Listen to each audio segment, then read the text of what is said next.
et l'inspecteur de santé publique vétérinaire a un rapport très ambivalent à l'animal, à la mort.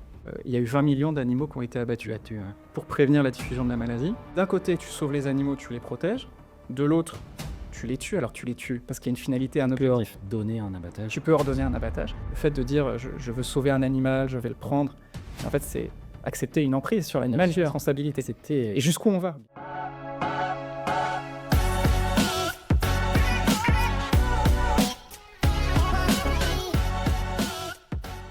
Suis-je bête, le podcast qui explore votre interaction à l'animal, et pour enrichir ce sujet, j'ai le plaisir aujourd'hui d'accueillir, Adrien Jacquet. Merci Adrien, d'avoir accepté l'invitation, c'est chouette. Donc, Adrien, tu es docteur en médecine véto, inspecteur de santé publique vétérinaire. Donc, tu débutes dans la fonction publique en dirigeant le service préfectoral en charge de la santé et des protections animales dans l'Oise. Ensuite, tu as la lourde gestion de la coordination nationale de la crise d'influenza aviaire en 2022. Grosse crise qui continue d'ailleurs encore aujourd'hui, qui concerne beaucoup d'oiseaux, qu'ils soient domestiques ou sauvages d'ailleurs. Et tu contribues à l'élaboration des politiques publiques en matière d'élevage comme conseiller auprès du ministère de l'Agriculture. Et à ce titre, tu exerces des responsabilités transversales de pilotage stratégique. Et puis, depuis 2024, promotion, tu diriges l'École nationale des services vétérinaires, donc l'école qui forme les inspecteurs vétérinaires, et tu pilotes l'Institut One Health. On y reviendra sur ce concept de One Health. J'aimerais bien qu'on approfondisse un peu le truc avec toi. Tu es un des spécialistes One Health en France, et c'est effectivement une seule santé. On avait capté, et avec une approche systémique des enjeux sanitaires. Qu'est-ce que tu veux rajouter sur ton parcours, par un joli parcours? Jeune âge, joli parcours. C'est gentil. Déjà, merci de m'inviter sur le podcast, j'apprécie énormément. Et puis pour moi, en fait, ce parcours, il est très symbolique de ce que peut faire tout un inspecteur de santé publique vétérinaire dans la diversité des métiers, dans la diversité des possibilités qui sont offertes au service de la protection des populations, des personnes, de l'animal. Enfin, je pense qu'on y reviendra. Et pour moi, c'est effectivement très symbolique. Mon parcours est très symbolique de ce qu'on peut faire. Et c'est ça que je suis très maintenant honoré de diriger l'école qui forme les inspecteurs de santé publique vétérinaire. Ouais, c'est vrai que tu es un jeune directeur, et bravo, parce que c'est une tâche qui n'est pas simple, à la fois à l'interface entre le gouvernement, les ministères, et puis ce qu'on attend d'un inspecteur vétérinaire de santé publique sur le terrain, notamment à la protection des animaux. Mais comme tu dis, on y reviendra. Alors, avant de commencer, avant de rentrer dans le vif du sujet, quelle est ta routine matinale? Et c'est là de dire que je n'en ai pas, si ce n'est d'aller au sport ou de tout contracter, pour, entre mon lever et le départ, il se passe 25 minutes, parce que mon agenda est très contracté et contraint. Et donc ma routine, c'est d'aller le plus vite possible pour ensuite, démarrer ma journée. Donc j'ai pas de secret, T'as pas de secret non, de réussite, des performances? non, malheureusement non. Te lever et partir le plus vite possible. C'est ça, voilà, très classique. Super. Alors, on a des gens qui avant de se lever, visualisent leur journée, visualisent leurs déplacements, leurs agendas. Toi, non, c'est compressé le plus vite. C'est compressé pour ensuite démarrer ma journée le plus vite possible. Super. On entre dans le vif du sujet, plutôt avec le point de vue vétérinaire, du coup. Qu'est-ce qui finalement te pousse à consacrer une partie de ta vie à la protection animale ou à l'interaction avec l'animal, puisque finalement, même en tant que directeur de cette école des ISPV, tu as quand même au quotidien une interaction avec l'animal. Alors, au quotidien, j'en parle tous les jours, mais dans les faits, à part les moutons que je vois depuis ma fenêtre, en fait, je les vois plus tant que ça et je les côtoie plus tant que ça. Mais le point de départ de pourquoi est-ce que j'ai voulu être vétérinaire, puisque c'est quand même ma formation de base, c'est que je pense que les motivations, parce que j'ai fait mon choix à 16 ans, donc les motivations n'étaient pas forcément hyper rationnelles. J'avais vu un vétérinaire, j'avais trouvé ça super, je voulais un chien, et donc j'ai décidé d'être vétérinaire. Ce qui suffit pas derrière pour avoir une véritable vocation, mais en tout cas après, je suis arrivé à l'école vétérinaire et c'est là que j'ai découvert en fait que finalement, le métier en tant que tel, était pas ce qui allait, m'attirer, en tout cas pour les 40 ans de carrière, de vie, professionnelle. Et c'est là, à l'école vétérinaire, que j'ai découvert d'autres voies. J'ai commencé à me renseigner et notamment la santé publique vétérinaire. Et donc je suis inspecteur de santé publique vétérinaire et la santé publique vétérinaire, je pense qu'il faut définir parce que c'est Ouais, c'est une niche. important parce que c'est un peu une niche, et puis les gens, ceux qui nous écoutent, connaissent pas forcément ces métiers qui sont à mi-chemin entre l'administration et l'animal, finalement. C'est ça, c'est exactement ça. Et en fait, la définition reprend bien ce que tu viens de dire, cette interface, puisqu'en fait, c'est l'ensemble des actions collectives, principalement régaliennes, donc de l'État, qui ont un lien avec l'animal, ses produits, ses services, pour in fine protéger la santé humaine, la santé des animaux, la santé des écosystèmes. Et donc, en fait, c'est très large. Et donc, tu as toute l'hygiène alimentaire, la protection animale, la santé des végétaux. Et en fait, ce panel hyper diversifié, j'ai trouvé ça super. Et ensuite, le métier d'inspecteur de santé publique vétérinaire, et ben, en fait, c'est un métier qui a du sens parce que derrière, tu protèges les populations, la santé animale, et tu as une vision très population, très macro. Et donc, en fait, c'est ça que je me suis dit, mais en fait, c'est ça que je veux faire. Ouais, une vision d'ensemble, quoi. C'est ça. Mais in fine, l'animal, je le vois peu, mais j'en parle tous les jours. Et donc, c'est plus un rapport finalement assez distancé, mais de politique publique, de portage, de suivi des animaux. Ouais, c'est aussi une forme de protection de l'animal, à mesure où le vétérinaire de terrain protège les animaux, en tout cas leur santé, leur bien-être et éviter leur souffrance. Mais on voit bien qu'effectivement, ton rôle, c'est aussi de contribuer aux politiques publiques de manière à ce que cette protection animale soit aussi assurée sur le plan réglementaire, sur le plan législatif. C'est ça. Tu pilotes l'Institut One Health. Oui. One Health, c'est un mot un peu fourre-tout, je dirais un peu en ce moment. Tu es vraiment dedans, pieds et poings liés avec One Health. Est-ce que tu peux nous en donner la définition et puis ta vision aussi un peu de ce qui est fait à One Health? Tu as combien d'heures de vente? En fait, déjà, pour commencer, donc sur la One Health, alors je voudrais pas vexer les autres établissements qui sont coporteurs de l'Institut One Health, puisqu'il y en a 3 établissements qui portent l'Institut. Donc le NSVV est pilote, mais en consortium avec d'autres établissements. L'approche One Health, alors il y a une définition qui a été portée au niveau international, qui est assez complexe. Et nous, on a un peu décliné cette définition de manière opérationnelle à l'Institut. Et en fait, pour moi, il y a trois champs. Le premier, c'est la vision. C'est de dire interdépendance des santé animale, santé humaine, santé environnementale, que les 3 sont liés.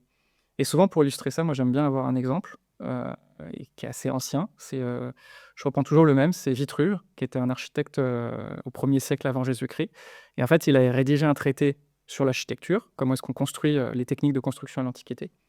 Et en fait, il explique que pour décider d'implanter une ville, d'établir un campement, et ben en fait, il faut sacrifier des animaux, examiner les foies.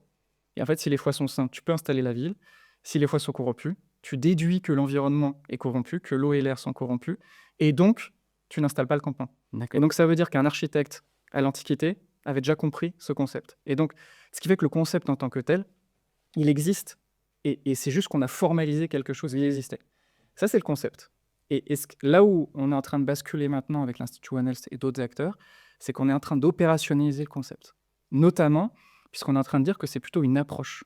Et en fait, c'est comment, avec une approche interdisciplinaire, avec par exemple un vétérinaire, un écologue, un médecin, un économiste, sciences humaines et sociales, tu peux avoir une approche systémique qui te permet derrière d'avoir une analyse bénéfice-risque d'une action, d'une décision sur chaque santé. Typiquement sur une maladie animale, est-ce que tu abats les animaux pour protéger la santé humaine? Est-ce que tu préserves les animaux? Et en fait, quelle est la meilleure approche? Ouais, d'accord. Donc ça. Et à la fin, la méthode, c'est de permettre de résoudre des problématiques complexes impactant plusieurs santé. Typiquement, maladies transmissibles à l'animal, perturbateurs environnementaux, et ainsi de suite. Et donc, j'aime bien reprendre ce chaînage parce qu'en fait, à la base, tu as un concept qui est connu. Bien sûr, bien sûr. Et maintenant, on est en train de se dire, en fait, on peut résoudre des problèmes grâce à ça. Ouais, mais qui a une nécessité d'être tangibilisé quelque C'est part et qui a une nécessité de porter un nom et qu'on se penche sur son process. Et effectivement, l'épidémie du Covid nous l'a rappelé, à quel point le concept de zoonose, c'est-à-dire ces maladies qui peuvent passer de l'animal à l'homme et de l'homme à l'animal, hein, et donc le retour vers l'animal se fait également, que ce soit vers l'animal domestique, l'animal sauvage, nous rappelle ô combien ces approches sont essentielles aujourd'hui dans notre compréhension des systèmes complexes. Je reviens à ton rôle de vétérinaire, d'interaction à l'animal, même si il y a une certaine distance entre toi et les moutons, j'ai bien compris. Justement, je suis proche des moutons. Tu es proche des moutons. Quand on travaille avec les animaux, à ton sens, est-ce que ça fait évoluer ton rapport émotionnel à l'animal, positivement, négativement ou autre? En tout cas, entre l'âge de 16 ans où tu décides d'être vétérinaire et aujourd'hui, est-ce que ton regard émotionnel sur l'animal a changé? Oui, complètement. Lié à mon parcours individuel, d'une part, mais ça, on va le mettre de côté parce qu'après, c'est chacun, c'est effectivement ses aspirations individuelles, son parcours, son récit. Mais surtout, en premier lieu, par mon métier, par le métier d'inspecteur de santé publique vétérinaire. Et l'inspecteur de santé publique vétérinaire a un rapport très ambivalent à l'animal, à la mort. Par exemple, j'ai démarré, de façon ponctuelle, j'étais vétérinaire officiel en abattoir. Et là, ton rôle, c'est d'accompagner la mise à mort des animaux pour qu'il y ait le moins de souffrance inutile et assurer l'hygiène alimentaire. Quand j'ai été coordinateur de la cellule de crise influenza aviaire, il y a eu la décision, alors ce n'était pas moi tout seul, c'était un ensemble d'acteurs. Il y a eu 20 millions d'animaux qui ont été abattus. pour prévenir la diffusion de la maladie, parce qu'on considérait que c'était une maladie transmissible à l'homme et qu'il y avait des risques. Et à l'inverse, quand j'étais chef de service, quand j'ai commencé, plusieurs fois j'ai participé, enfin ordonné des opérations de retrait d'animaux qui étaient maltraités, soit chez les particuliers, soit chez les éleveurs. Et en fait, là, tu sauves les animaux. Ouais, bien sûr. De la même manière, quand j'étais au cabinet du ministre, à un moment, j'ai lancé un plan national. Enfin, c'est moi, c'est le ministre. Mais en tout cas, j'avais proposé, c'était arrivé jusqu'au bout, pour améliorer le bien-être des animaux de compagnie. Et en fait, d'un côté, tu sauves les animaux, tu les protèges. De l'autre, tu les tues. Alors, tu les tues parce qu'il y a une finalité, un objectif. Donner un abattage. Tu peux ordonner un abattage. Et donc, tu as vraiment cette vision très, ce que j'évoquais, très populationnelle, avec quelle finalité. Donc, ton rapport à l'animal, enfin, mon rapport, il est devenu très macro et plus forcément individuel. Enfin, quand je sépare ma personnalité publique sûr, et bien personnelle. Et après, ce que je trouve assez transformant aussi dans les inspecteurs de santé publique vétérinaire, c'est une évolution. Parce qu'en fait, l'ISPV, ce que j'évoque les exemples, mais en fait, on est façonné dans notre perception. Et typiquement, enfin, tu le sais peut-être, mais la première loi de maltraitance animale, c'était en 1850, loi Gramont. Et en fait, l'idée, c'était d'empêcher les actes de cruauté en public. Donc ça veut dire que chez toi, tu faisais ce que tu voulais. Il y a 20 ans, la souffrance animale en abattoir, ça n'existait pas. Enfin, en tout cas, médiatiquement, politiquement, c'était un sujet. Bien sûr. Et maintenant, les étudiants vétérinaires, quand on leur demande, là, dans l'école, de disséquer les animaux morts, mais dans leur cadre de l'apprentissage, certains refusent. Et donc, tu vois toute l'évolution que tu peux avoir, Ouais. Notamment idéologique. et notamment idéologique. Bien sûr. Mais justement, avec ce côté, là, il y a une transformation de la société. Et par exemple, et là, ça va être un peu caricatural, mais les ISPV ancienne génération, un peu plus anciens, eux, ils ont une vision très santé publique, protection de la santé humaine. Humaine. Ouais. Et les jeunes ISPV que je vois arriver, eux, c'est plutôt protection de la santé animale, santé environnementale, santé humaine, très intégrée. Et donc, tu as des changements de paradigme qui sont en train de se faire. Et donc, pour moi, tu as effectivement ton rapport intime, le métier, et puis la société. Donc effectivement, autour de cette question, c'est de dire, en fait, ça t'a permis de monter d'un niveau pour ne pas forcément être dans l'émotion très subjective à l'animal, mais dans le service, systémique quelque part, protection d'une seule santé, en disant, dans la protection d'une seule santé, il y a de la protection animale, mais il y a aussi, malheureusement, le fait de devoir décider d'abattage d'un certain nombre d'oiseaux pour éviter la diffusion de la grippe aviaire, ou influenza, comme on l'appelle. Donc effectivement, ça permet d'avoir un regard assez finalement objectif sur Oui. l'animal. Avec effectivement cet enjeu ou cette évolution qui était ce qui était vrai il y a 15 ans, c'est-à-dire 20 ans, la crise de la vache folle, tu voyais des monticules de cadavres abattus. Ça, on ne pourrait plus le faire aujourd'hui. On Oui, le voit bien sûr. avec les récentes crises qui sont survenues. Et donc, tu as vraiment une transformation de mon propre rapport, parce que ce que je pensais vrai il y a 15 ans n'est plus vrai maintenant aussi, même en macro. C'est-à-dire que tu as des changements de perception qui arrivent. Et c'est ça qui est intéressant aussi. On voit finalement que notre rapport à l'animal et le rapport médiatique à l'animal change. Complètement. Et donc des choses qu'on pouvait se permettre il y a 20 ans ne seraient plus forcément montrables ou faisables Exactement. à ce jour. Donc, quelque part, est-ce que c'est dichotomique de penser protection animale et régulation de certaines espèces? Je pense effectivement aux espèces animales envahissantes. Aujourd'hui, on a des problématiques de DNC en France, donc des dermatoses nodulaires contagieuses, avec deux principaux vecteurs qui sont les mouches en élevage. Donc, jusqu'à quel point la protection animale passe par la régulation d'un certain nombre d'espèces et comment un vétérinaire finalement l'accepte ça? Et ça, c'est vrai que c'était une des questions. Et en fait, dans notre formation, enfin, dans ma formation, on a eu des cours là-dessus, justement, parce que c'est des questions qui se posent. Et c'est ce que j'évoquais, cette ambivalence que tu as entre sauver l'animal, tuer l'animal, quel motif, quelle raison. Et en fait, très rapidement, on nous a parlé de paradigme philosophique, on va dire, notamment le welfarisme. Le welfarisme, alors c'est mes mots, c'est peut-être pas les mots savants, mais en tout cas, welfarisme, c'est de dire, tu considères que l'animal peut être utilisé par l'homme a une responsabilité et doit améliorer son bien-être animal. Et donc, tu as un chaînage de responsabilités, mais qui est bien l'homme utilise son environnement et l'animal. À l'inverse, tu as l'approche abolitionniste qui considère que en fait, l'homme n'a pas le droit d'utiliser l'animal. L'homme ne peut pas. L'élevage est interdit, c'est impossible, c'est un peu les antispécistes. Bien sûr, bien sûr. Et la société actuelle, il y a des courants qui sont en train d'arriver, mais la société actuelle, dans son acception globale, est sur une approche welfariste, c'est-à-dire qu'on essaie d'améliorer les choses, Bien sûr. et tout en partant du postulat qu'on utilise les animaux. Et d'ailleurs, la loi le retrace bien, c'est-à-dire que l'animal est désormais reconnu comme un être doué de sensibilité. Sentient aussi. C'est ça. Comment? Tout à fait. En revanche, ça reste un bien meuble. Et donc, ça veut dire, Sur le plan juridique. sur le plan juridique, Ouais. donc c'est une propriété. Donc, ça veut dire que tu en fais ce que tu veux. Et à partir du moment, enfin, tu en fais ce que tu veux selon le cadre établi, mais à partir du moment où tu as dit ça, et ben, ça veut dire que, en fait, tu as le droit de réguler, tu as le droit d'utiliser l'animal, tu as le droit de le faire. Et donc, en fait, pour moi, il n'y a pas forcément une antithèse, c'est plus un même paradigme à la base qui est de dire on peut utiliser l'animal. Et pour aller plus loin, enfin, c'est sans être provoquant, mais quand tu as ton animal, ton chien, que tu vas faire stériliser, enfin ta chienne, parce qu'en fait, c'est démontré que ça lui permettra d'éviter des tumeurs mammaires. Et donc, c'est pour sa santé, finalement, que tu le fais. Ouais. D'un autre côté, tu t'arroges un droit, tu stérilises, et Donc, donc, quelque part, c'est une régulation. et c'est une régulation. Ok, je comprends.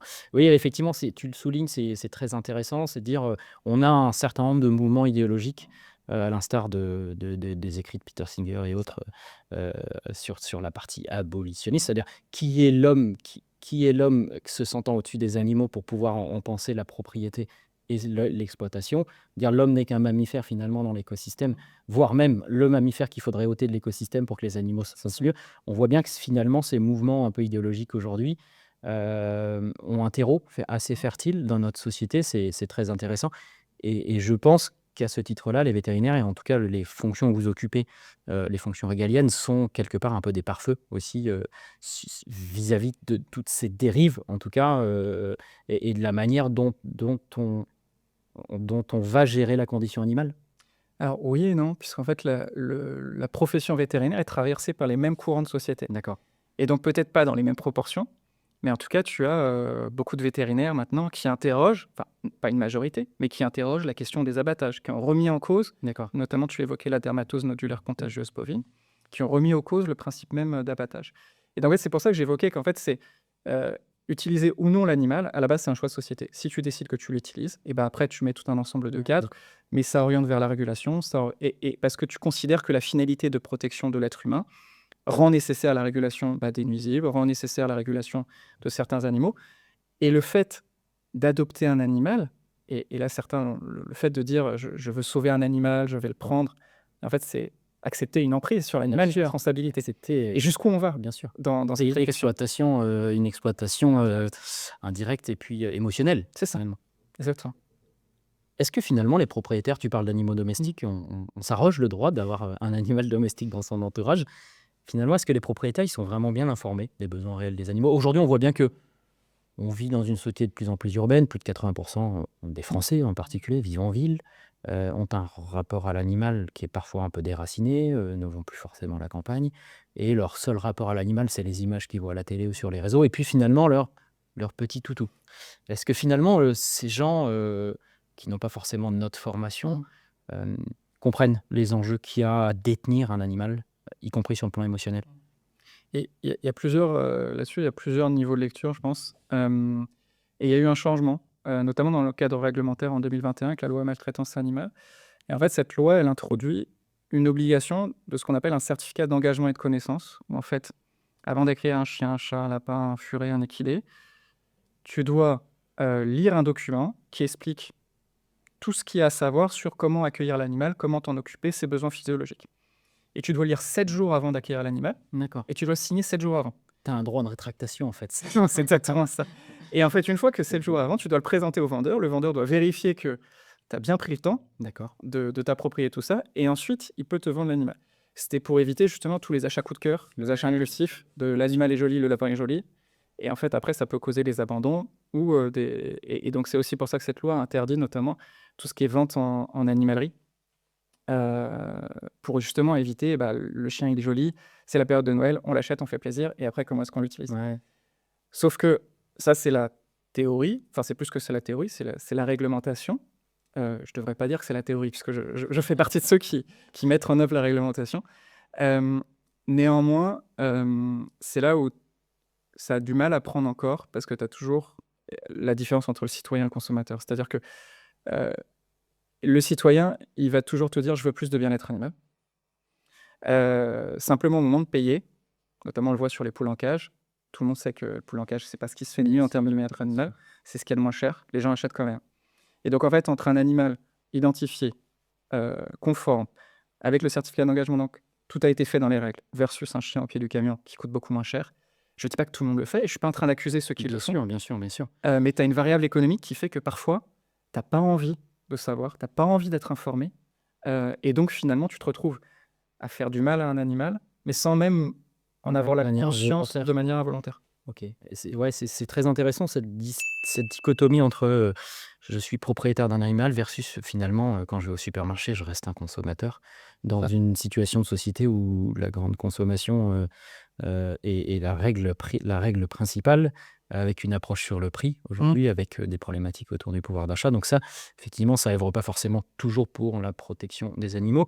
Heu, à ce titre-là, on voit bien aussi cette dichotomie entre, la manière dont, j'exprime mon émotion vis-à-vis des animaux ou en tout cas vis-à-vis du traitement qu'on fait aux animaux et puis ma manière de consommer. Finalement, heu, est-ce que ça, c'est pas, le fruit d'une subjectivité également, du rapport émotionnel des gens aux animaux qui sont un peu déracinés, finalement, du milieu de vie, des animaux sauvages notamment?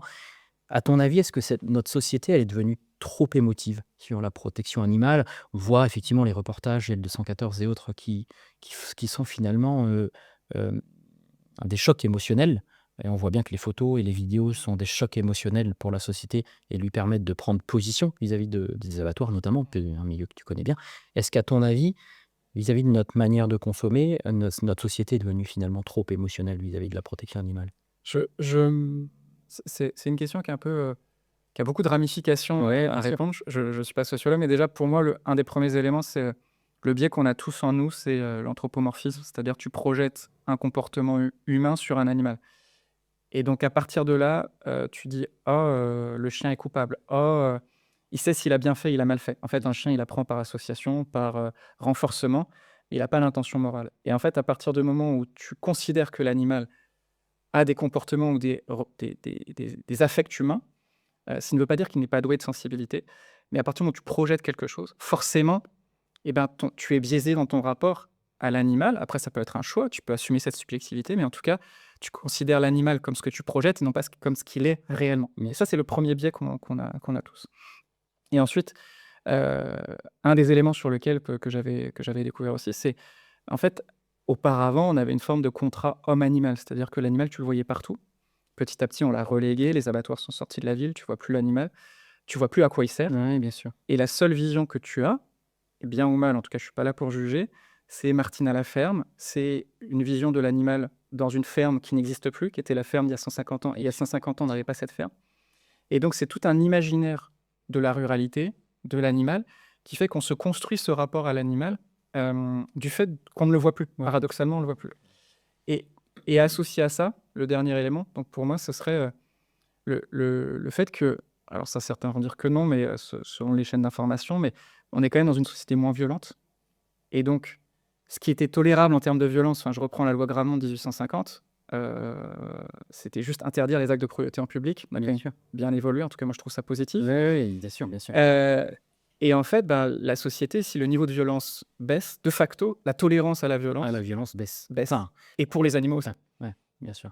Non, très intéressant, finalement, cette prise de distance entre, la représentation qu'on se fait de l'animal et le fait de ne plus être en contact avec lui. Effectivement, il y avait un adage qui disait que la sardine était un poisson sans tête qui vivait dans l'huile, mais quelque part, est-ce que le steak qu'on trouve dans les étalages d'un supermarché, finalement, vient d'un animal ou pas? Il y a cette distance à l'association entre le steak et l'animal, fait qu'aujourd'hui, je pense que tu as raison, notre, capacité à supporter la violence animale, est de plus en plus faible Mmh. dans une société, très, très urbaine aujourd'hui. Mmh. et si je peux rebondir, on le voit bien, notamment, il y a eu un effet avec les vidéos, d'associations de protection animale qui ont mis en évidence la souffrance animale dans les abattoirs. Il y a eu un effet d'intérêt par le public, et maintenant, alors je peux me tromper, ça c'est vraiment, très, opinion personnelle, c'est comme si c'était, passé. C'est-à-dire que les gens ont compris, mais ils veulent plus savoir. Oui. Ils veulent à nouveau oublier. Ah bah, En non. fait, ils veulent juste le steak, ils veulent pas savoir qu'il y a la mort, Ouais, bien sûr. et je pense que c'est humain, tu pas envie d'être confronté à la mort tous les Bien jours, sûr et de t'en sentir responsable. et de t'en sentir responsable. Pour finir, c'est quoi ton animal totem? Celui que tu aimerais avoir à tes côtés tout le j'ai compris les moutons, tu les as déjà. Est-ce que si tu devais en ajouter un, ce serait quoi comme animal? Bah, ça serait le chien, puisque c'est pour ça que j'ai voulu faire vétérinaire, et que je considère le chien comme loyal, gentil et tout ce qu'on veut, affectueux.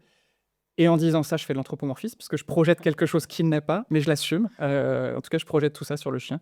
Donc c'est mon animal totem. Donc tu n'es pas totalement objectif. Et non, non, j'ai un parti pris comme tout le monde. Merci Adrien, en tout cas, Vas-y. d'avoir répondu positivement à notre invitation. C'est chouette, belle exposition, belle mise en valeur de ton interaction et notamment du travail d'ISPV et tout le travail que tu fais au quotidien Merci pour à toi. protection globale de l'animal et du concept One Health. Merci et à très bientôt. C'était un plaisir. Merci Romain. Merci. Alors, je suis content d'avoir reçu Adrien Jacquet aujourd'hui, donc, qui est très impliqué dans la formation des inspecteurs de santé publique vétérinaire et donc directeur de leur école, qui nous a montré son interaction à l'animal toute particulière. Pour nous suivre, c'est pas compliqué. Suivez-nous sur YouTube et sur toutes les plateformes de streaming et suivez les liens qui sont dans la description.